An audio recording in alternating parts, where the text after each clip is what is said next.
Hasigaye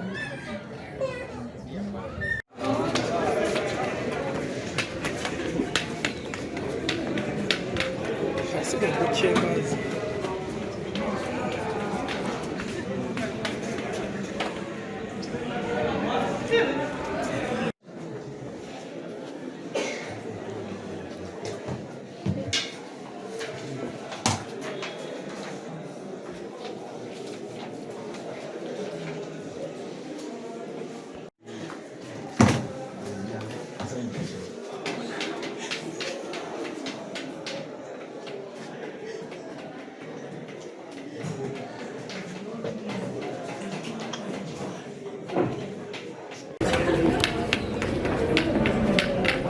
Hasigaye gucengaza.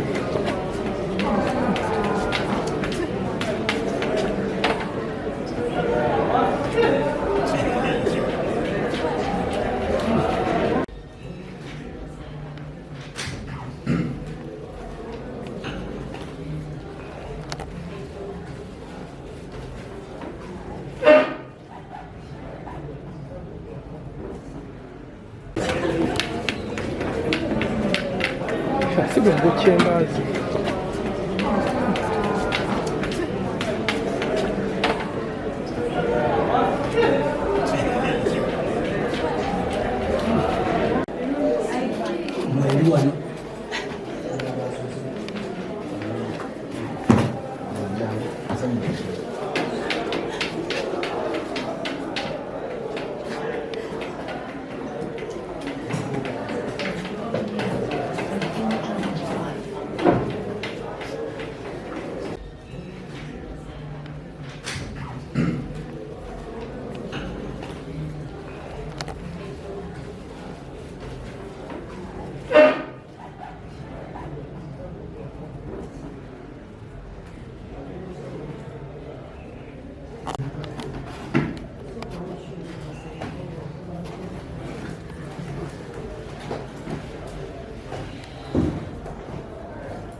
Kkooti ekusingisizza omusango ogw'okuba nti wasobya ku mwana oluvannyuma lwa ggwe okugukkiriza nti waguze.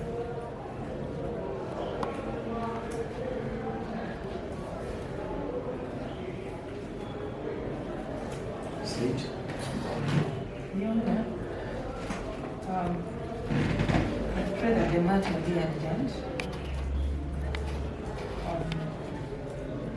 to allow prosecution get a pre-sentence report from the probation officer.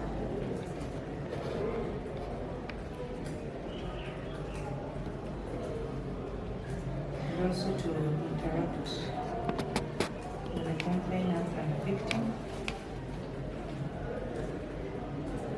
before I make my submission. Pre-sentence.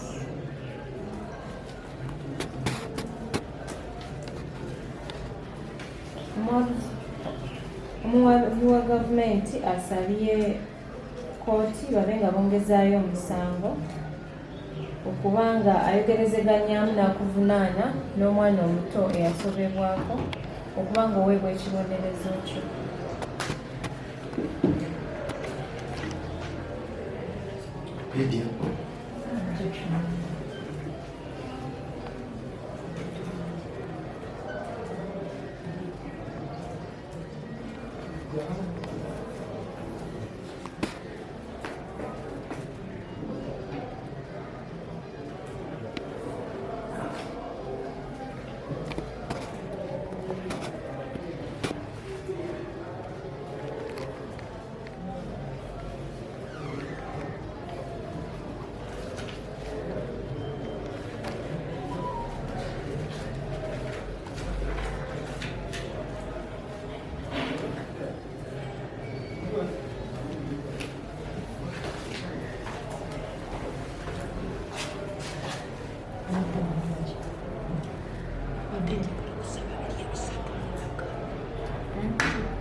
ayogerere kuwazaako omusango nga tannagenda kusaba kibonerezo nabe biki bye balowoozako nga tannasaba kooti kuwa kibonerezo.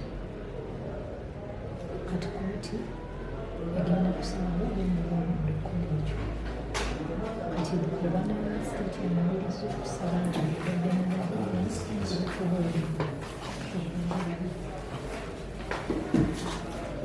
Katuze bagenda kukomyawo olw'ebbalaza nga 2 omwezi ogujja.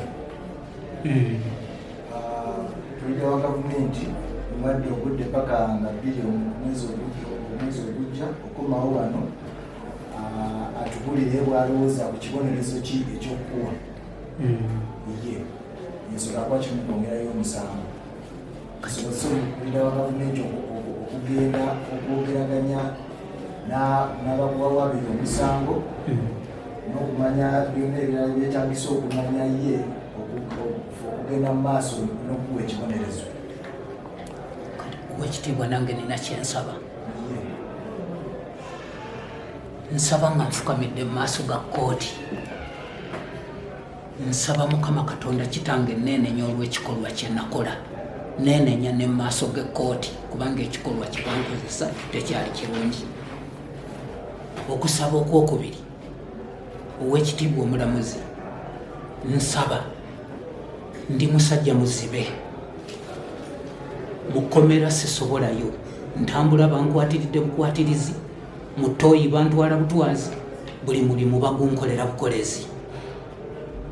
Okusaba okwokusatu, sizzanga ku musango gwonna, gwe mulundi ogusoose, nsaba kkooti embeerere ya kisa. Kati nze kye tugenda okukola kola olunaku nga bwe nkugambye nga 2 olw'ebbalaza olujja olwaweeka ejja. Omwami wa gavumenti ajja tubulirayo bwalowooza bwe tulina okukwata n'ekibonerezo ki kyalowooza nti kyekigwanyidde okuweebwa. Buliddawo naye atubulire lwaki ekibonerezo tetukuwa kibonerezo kikakkali. Era naawe gwe kennyini ogenda kubeera n'ekyansi okwogera eri kkooti mugisabe bino byoli mugisaba kati ye. N'esaawa zino nga tetulina kuwuliriza sayidi otusooka kuwuliriza gundi omwami wa gavumenti kyagamba ekibonerezo kyalowooza nti tekigwanyidde okusinziira ku mbeera nga bweri ye muzeeri. Amiina. Kaliso.